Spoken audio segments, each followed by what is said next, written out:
안녕하세요. 공부 휴식 정보원 채널 타스입니다. 본격적으로 이야기를 하기 전에 세무사 수험생 A씨의 이야기를 해보겠습니다.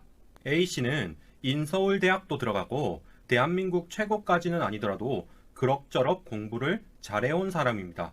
A씨의 공부 비법은 이해 위주 학습입니다. 수업을 듣거나 복습할 때 충분히 이해가 될 때까지 노력했고 그 덕분에 장기적으로 성과를 잘 낼 수 있었습니다. 하지만 세무사 시험에서 이런 식으로 공부를 하면서부터는 당일 복습도 벅찰 정도가 되었고 옛날 진도 복습은 아예 못하고 있습니다. 얼마 전에 중급 회계 강의를 다 들었는데 막상 책을 다시 펼쳐보니까 예전에 공부한 내용이 하나도 생각이 안 납니다. 일단 완벽하게까지는 아니더라도 어느 정도 복습을 제대로 해야 진도도 나갈 텐데 이건 뭐 답이 없는 상황이라는 생각도 듭니다. 절망을 하다 보니까 점점 공부 효율도 떨어지고 처음처럼 열심히 할 의욕도 안 생겨서 점점 게을러지기 시작합니다. 수험생들을 만나보면 소위 게으른 완벽주의자라는 분들에 해당되는 경우가 있습니다. 게으른 완벽주의자라는 건 완벽하게 공부를 해야 만족하고 다음 진도를 나갈 수 있는 성향이 있는데 막상 그 완벽함을 달성할 만큼 노력은 하지 않는 그런 수험생을 뜻합니다. 게으른 완벽주의자가 되는 이유는 여러 가지가 있을 건데요. 제가 본 수험생분들은 원래부터 게으른 분은 아니었어요.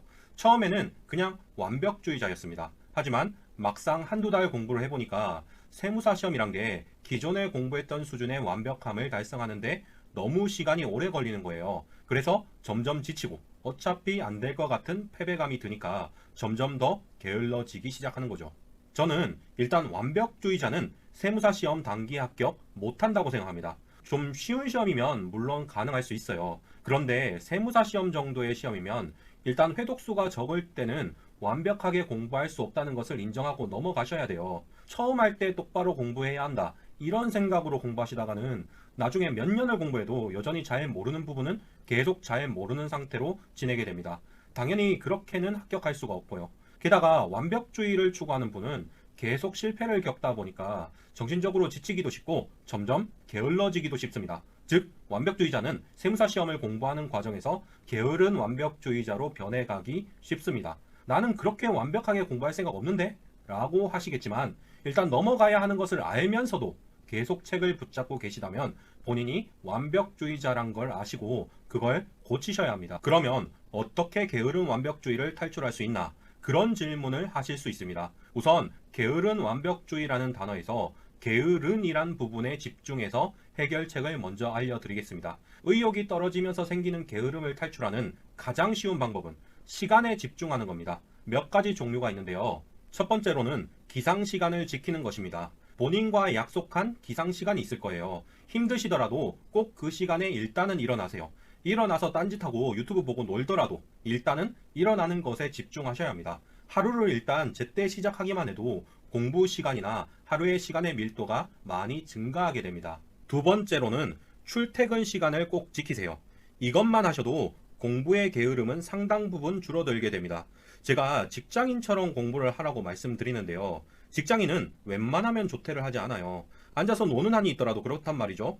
남을 위해서 일하는 직장인도 그런데 여러분은 여러분 인생을 위해서 세무사 공부를 한단 말이죠. 그러니까 적어도 직장인처럼은 출퇴근 시간 꼭 지켜주세요. 아파도 직장인이 조퇴를 해야 할 정도가 아니면 앉아서 공부하시고 스마트폰 보고 싶어도 직장인이 업무 중에 폰 보고 노는 건 최소한으로 몰래 하는 거니까 그렇게 하세요. 여러분은 여러분 자신의 사장이자 직원입니다. 세 번째 게으름 탈출 방법은 휴식 시간을 꼭 지켜주세요.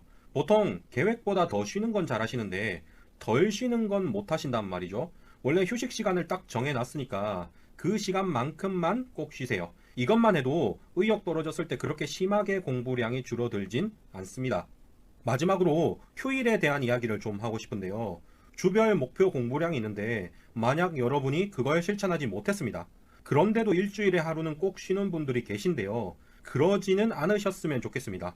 굵고 짧게 고통을 겪어야지 단기 합격하실 수 있어요. 길고 가늘게 고통을 겪으시면 진짜로 장수생 됩니다. 일주일에 하루 정도 쉬실 수 있는데 할 일도 안 하고 그거 쉬어봤자 결국 스트레스만 더 받습니다. 계획대로 공부가 안 되면 그냥 휴일 없이 공부하세요. 게으른 완벽주의에서 이젠 완벽주의에 집중해서 해결책을 말씀드리겠습니다. 첫 번째 해결책으로 이중 목표 설정이 있습니다. 매일 공부하실 때 오늘 하루 해야 할 공부량을 적어주세요. 이때 목표를 두 가지 적으시는데요. 최소한 해야 하는 최소 목표 공부량을 적으시고 최대한 해야 하는 목표 공부량을 적으세요. 그리고 최소값과 최대값 사이 정도로는 공부를 꼭 해주셔야 합니다.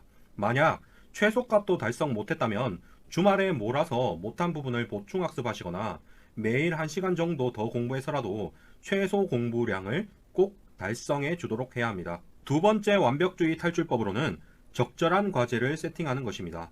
완벽주의자 분들을 보면 완벽하게 공부된 느낌이 들면 그제서야 다음 페이지로 넘어가는 경향이 있더라고요. 그런데 그런 느낌은 전혀 신뢰할 수가 없습니다. 그러니까 제대로 공부를 했다면 어떤 과제를 통과할 수 있어야 하는지 설정하시고 그걸 통과하면 다음 진도로 넘어가는 겁니다. 예를 들어서 여러분이 이론서를 이해하면 다음 페이지로 넘어가겠다고 생각하실 수 있어요. 그러면 제대로 이해한 사람이라면 암기 대상이 무엇인지 파악할 수 있어야 합니다. 즉, 책의 내용이 완벽하게 이해되는 느낌은 없는데 뭘 외워야 하는지 알 것 같으면 이해가 된 거라고 생각하셔도 됩니다. 문제풀이도 마찬가지예요. 문제를 공부하는데 정확한 원리는 모르겠지만 이 문제를 어떻게 푸는지 설명할 수는 있으면 넘어가셔도 돼요. 즉, 왜 이렇게 풀어야 하는지는 몰라도 이 문제를 어떻게 풀어야 하는지만 설명할 수 있으면 넘어가도 됩니다. 지금이야 좀 부족해도 일단 외우면 다음엔 이해가 되는 부분도 많고 몇 회독 더하면 저절로 이해가 되는 부분도 많아서 그래요. 수능 정도로 쉬운 시험이면 이렇게 하지 말고 처음부터 왜라는 질문에 답할 수 있는 게 좋지만 세무사 시험은 응용도 덜 되는 편이고 서남기 후 이해가 되는 부분도 많아서 그렇습니다. 세 번째로는 회독수를 믿는 겁니다. 서남기 후 이해라는 것과 일맥상통하는데요. 일단 외우고 넘어가시면 나중에 회독수 쌓이면 이해가 되는 부분이 정말 많습니다. 세무사 시험 공부란 게 어느 정도 지식이 쌓이고 다양한 문제를 풀어야 비로소 이해가 되기도 하거든요. 당장 저도 1차 때는 강사가 왔고 알려주는 거 그냥 마구잡이로 외우기만 했는데 솔직히 스트레스 많이 받았어요. 이 문제만 풀 수 있는지 다른 문제는 못 푸는 거 아닌가 의심도 했는데요. 서남기 후 이해로 결국 회독수 쌓이니까 다 이해되고 해결되더라고요. 그리고 이해건 뭐건 회독수가 쌓여야지 실전에서 쓸모가 있는데 처음부터 이해한다고 진도 늦어버리면 나중에는 아는데 시험장에서 문제를 못 푸는 그런 상태가 되기도 합니다. 그러니까 당장은 불안하시더라도 회독수가 쌓이면 해결될 거라고 믿는 태도를 지니셔야 합니다. 마지막 완벽주의 탈출법은 항상 데드라인과 보충학습 계획을 세우는 것입니다. 예를 들어서 이번 주 중에 객관식 세법 500문제를 풀기로 했어요. 그러면 그걸 하루 공부로 나눠주면 하루에 70문제 정도는 최소한 풀어주셔야 한단 말이죠. 그럼 하루에 70문제 이렇게 데드라인을 꼭 정하시는 거예요. 그리고 만약에 하루 안에 목표를 못 하셨다 그러면 아, 내가 목표 달성을 못했구나, 난 망했다, 이렇게 하고 끝내실 게 아니라 보충학습 계획을 꼭 세우세요. 매일 1시간씩 더 공부를 해서 3일 안에는 해결을 한다던가 아님 주말에 원래 늦잠을 잤는데 일찍 일어나서 더 공부를 한다던가 이런 식으로 보충학습을 꼭 하셔야 합니다. 그냥 계획대로 해보고 잘 안되면 포기, 이런 식의 방식은 계속 실패 경험만 쌓이고 나중에 학습된 무기력을 유발합니다. 지금까지 게으른 완벽주의가 왜 세무사 시험 정도의 어려운 시험에 좋지 않으며 어떻게 극복하는지 방법을 안내 드렸습니다. 이번 영상에도 회원용 확장판이 있습니다. 학습 자료를 나눠 드릴 건데요. 수험생 시절 저의 하루 공부 계획표인데요. 최소 목표와 최대 목표를 설정해서 구체적으로 어떻게 게으른 완벽주의를 탈출하는지 참고 자료로 활용하실 수 있을 겁니다. 꼭 이 방법대로 하지 않아도 되는데 한 달에 커피 한 잔 정도 비용으로 꾸준히 회원용 학습 자료나 확장판 영상 시청이 가능하니까 관심 있으시면 고정 댓글 확인 부탁드립니다. 그러면 긴 영상 시청해 주셔서 감사합니다. 예비 합격자 여러분 모두 건강하시고 굵고 짧게 고통을 겪으면서 단기 합격하시기 바랍니다.